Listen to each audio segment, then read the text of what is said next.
الحمدللہ رب العالمین، الصلاۃ والسلام علی سید المرسلین، خاتم النبیین، رحمۃ للعالمین، شفیع المذنبین، اما بعد فاعوذ باللہ من الشیطان الرجیم، بسم اللہ الرحمن الرحیم۔ آج میں آپ کے سامنے کوئی عام واقعہ بیان کرنے کے لیے نہیں کھڑا ہوا۔ آج میں چاہتا ہوں کہ ہم اللہ کے محبوب صلی اللہ تعالی علیہ وسلم کو اپنی زبان سے نہیں بلکہ قرآن کی زبان سے پہچانیں۔ ذرا تصور کیجئے، ہم اگر کسی بڑے آدمی کی تعریف کرنا چاہیں تو الفاظ ڈھونڈتے ہیں، کسی شاعر کی تعریف کرنی ہو تو شعر کہتے ہیں، کسی بادشاہ کی تعریف کرنی ہو تو القاب استعمال کرتے ہیں، لیکن آج جس ہستی کا ذکر ہے ان کی تعریف کرنے والا انسان نہیں، خود رب کائنات ہیں۔ آج ہم یہ نہیں کہیں گے کہ محمد صلی اللہ تعالی علیہ وسلم کیسے ہیں، آج ہم یہ دیکھیں گے کہ اللہ پاک نے اپنے محبوب کی تعریف قرآن میں کس طرح کی۔ اور پہلی آواز آتی ہے، یا ایھا المزمل، ذرا رک کر سنیے، یا ایھا المزمل، اے چادر اوڑھنے والے۔ میرے آقا صلی اللہ تعالی علیہ وسلم کو اللہ پاک نے یہاں نام مبارک سے نہیں پکارا بلکہ فرمایا، اے چادر اوڑھنے والے۔ لیکن سوال یہ ہے، رسول اللہ صلی اللہ تعالی علیہ وسلم کو مزمل کیوں کہا گیا؟ مزمل کے معنی ہے چادر اوڑھنے والا۔ ایک قول یہ ہے کہ ایک مرتبہ تاجدار رسالت صلی اللہ تعالی علیہ وسلم چادر میں لپٹے ہوئے آرام فرما رہے تھے۔ اسی حالت میں آپ صلی اللہ تعالی علیہ وسلم کو اس لقب سے ندا دی گئی۔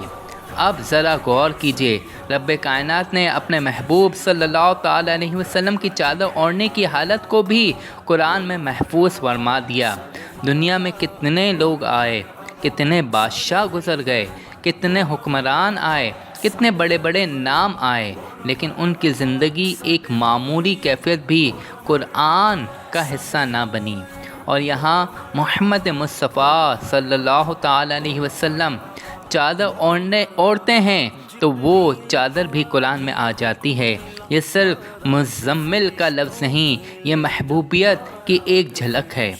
اور ذرا آگے دیکھیے، اللہ پاک فرماتا ہے، قم اللیل، اے چادر اوڑھنے والے، رات کو قیام فرماؤ۔ گویا محبوب صلی اللہ تعالی علیہ وسلم آرام فرما رہے ہیں۔ رب اپنے محبوب کو جگاتا ہے اور فرماتا ہے، اے میرے محبوب، اب رات کا وقت ہے، میرے سامنے کھڑے ہو جاؤ، میرے کلام کو ٹھہر ٹھہر کے پڑھو۔ میرے بھائیوں، یہاں سے ہمیں اپنے آقا صلی اللہ تعالی علیہ وسلم کی ایک اور شان نظر آتی ہے۔ وہ صرف اللہ کے محبوب نہیں، اللہ کے سب سے بڑے عبادت گزار بندے بھی ہیں۔ رات دنیا سو رہی ہے لیکن محبوب خدا صلی اللہ تعالی علیہ وسلم اپنے رب کے حضور کھڑے ہیں۔ دنیا آرام کر رہی ہے لیکن محبوب خدا صلی اللہ تعالی علیہ وسلم قرآن پڑھ رہے ہیں، اور یہی وجہ ہے کہ اگلی آیت میں فرمایا، وَرَتِّلِ الْقُرْآنَ تَرْتِیلًا، اور قرآن خوب ٹھہر ٹھہر کر پڑھو۔ میرے محترم اسلامی بھائیوں، اب قرآن ہمیں ایک دوسرے منظر کی طرف لے جاتا ہے۔ پہلے تھا، یا ایھا المزمل، اے چادر اوڑھنے والے، اور اب قرآن کہتا ہے، یا ایھا المدثر، اے چادر اوڑھنے والے۔ یہاں بھی وہی محبوب، یہاں بھی چادر، لیکن اب منظر بدل گیا۔ اب آگے فرمایا، قم فانذر، کھڑے ہو جائیے اور لوگوں کو ڈر سنائیے۔ گویا پہلی رات میں محبوب کو عبادت کے لیے بلایا گیا اور پھر دن میں امت کی ہدایت کے لیے کھڑا کر دیا گیا۔ پہلے فرمایا، قم اللیل، رات میں کھڑے ہو جاؤ، اور پھر فرمایا، قم فانذر، کھڑے ہو جاؤ اور لوگوں کو اللہ کا پیغام پہنچاؤ۔ یہ ہے میرے آقا صلی اللہ تعالی علیہ وسلم کی زندگی۔ رات رب کے حضور اور دن امت کے لیے، رات عبادت اور دن دعوت، رات آنسو اور دن امت کی فکر۔ یہ ہے ہمارے محبوب صلی اللہ تعالی علیہ وسلم۔ اب ذرا آگے چلیے، قرآن کی ایک اور صورت سامنے آتی ہے۔ والضحیٰ واللیل اذا سجا، چڑھتے دن کی قسم اور رات کی جب وہ چھا جائے۔ لیکن سوال یہ ہے اللہ پاک نے دن اور رات کی قسم کیوں کھائی؟ کیونکہ اس کے بعد محبوب صلی اللہ تعالیٰ علیہ وسلم کی تسلی کا جو وہ جملہ آتا ہے جسے سن کر ہر عاشق کا دل تڑپ اٹھتا ہے۔ اللہ تعالیٰ فرماتا ہے تمہارے رب نے نہ تمہیں چھوڑا اور نہ ناپسند کیا۔ کیا منظر ہوگا؟ کچھ دن وحی کے نزول میں وقفہ آیا، کفار نے کہا اور اعتراض کیا کہ محمد صلی اللہ تعالیٰ علیہ وسلم کے رب انہیں چھوڑ دیا ہے، یعنی محمد صلی اللہ تعالیٰ علیہ وسلم کے رب نے انہیں چھوڑ دیا ہے۔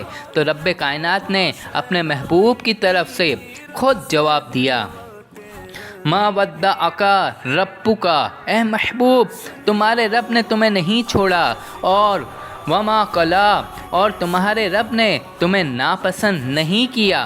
میرے بھائیوں، یہاں ذرا اپنے دل سے پوچھو، جس محبوب کی تسلی کے لیے اللہ خود قرآن نازل فرمائے وہ محبوب کتنا محبوب ہوگا۔ جس کے بارے میں کوئی غصہ خانہ بات کرے تو جواب دینے والا کوئی انسان نہیں، خود رب محمد صلی اللہ تعالیٰ علیہ وسلم جواب دیتے ہیں۔ اور پھر قرآن ہمیں ایک ایسی شان دکھاتا ہے کہ عقل حیران رہ جاتی ہے۔ اللہ تعالیٰ فرماتا ہے وما ارسلناک الی رحمۃ للعالمین، اے محبوب ہم نے تمہیں تمام جہانوں کے لیے رحمت بنا کر ہی بھیجا۔ یہاں نام نہیں، یہاں صرف ایک وصف نہیں، یہاں پوری کائنات کے لیے اعلان ہے محمد صلی اللہ تعالیٰ علیہ وسلم رحمت ہیں، صرف ایک قوم کے لیے نہیں، صرف ایک زمانے کے لیے نہیں، للعالمین تمام جہانوں کے لیے۔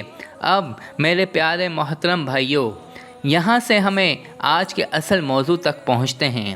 ربیع الاول کیوں آتا ہے تو عاشقان رسول کے دل خوش ہوتے ہیں، کیونکہ یہ وہ مہینہ ہے جس میں ہمارے محبوب صلی اللہ تعالیٰ علیہ وسلم کی ولادت باسعادت ہوئی۔ اور یہاں ایک بہت اہم بات سمجھ لیجئے، ہم ربیع الاول کو صرف اس لیے یاد نہیں کرتے کہ کیلنڈر پر ایک تاریخ آ گئی، ہم اس لیے یاد کرتے ہیں کہ اس مہینے نے ہمارے محبوب کی آمد یاد دلائی ہے۔ اور قرآن فرماتا ہے تم فرماؤ اللہ کے فضل اور اس کی رحمت پر خوشی مناؤ۔ تو سوال یہ ہے وہ رحمت کون ہے جسے رب نے رحمت للعالمین فرمایا؟ وہ محمد مصطفیٰ صلی اللہ تعالیٰ علیہ وسلم ہے۔ پھر خوشی کس بات پر؟ اپنے رب کی رحمت پر۔ اور جب وہ رحمت دنیا میں تشریف لائی تو ایک عاشق کے دل میں خوشی نہ پیدا ہوگی؟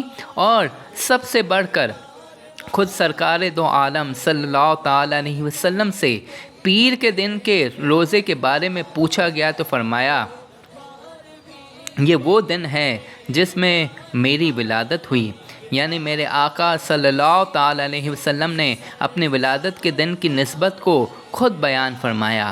اب ذرا دل پر ہاتھ رکھ کر پوچھئے اور سوچئے، اگر محبوب خدا صلی اللہ تعالیٰ علیہ وسلم اپنی ولادت کے دن کی نسبت کو یاد فرمائے تو ایک عاشق اپنے محبوب کی ولادت کا ذکر محبت سے کیوں نہ کرے؟ اس لیے ربیع الاول صرف ایک مہینہ نہیں، یہ محبت کو تازہ کرنے کا مہینہ ہے، یہ درود بڑھانے کا مہینہ ہے، یہ نعت پڑھنے کا مہینہ ہے، یہ سنت اپنانے کا مہینہ ہے، یہ اپنے آقا سے عہد وفا تازہ کرنے کا مہینہ ہے۔ اور اگر ہم واقعی میلاد منانے والے ہیں تو صرف گلی نہیں سجائیں گے، اپنی زندگی سجائیں گے، صرف گھر میں چراغ نہیں جلائیں گے، اپنے دل میں عشق مصطفیٰ صلی اللہ تعالیٰ علیہ وسلم کا چراغ جلائیں گے، صرف زبان سے یا رسول اللہ نہیں کہیں گے، اپنے کردار سے غلام مصطفیٰ صلی اللہ تعالیٰ علیہ وسلم بن کر دکھائیں گے۔ یہی وہ ربیع الاول ہے جس میں ہمیں صرف خوشی نہیں منانی بلکہ یہ سوچنا ہے میرے نبی صلی اللہ تعالیٰ علیہ وسلم دنیا میں تشریف لائے تھے، اب میری زندگی میرے نبی صلی اللہ تعالیٰ علیہ وسلم کی سنت کے مطابق کتنی ہے؟ اور یہی سوال ہے آج کے اس بیان کا اصل پیغام بھی یہی ہے۔ وآخر الدعوانا ان الحمد للہ رب العالمین۔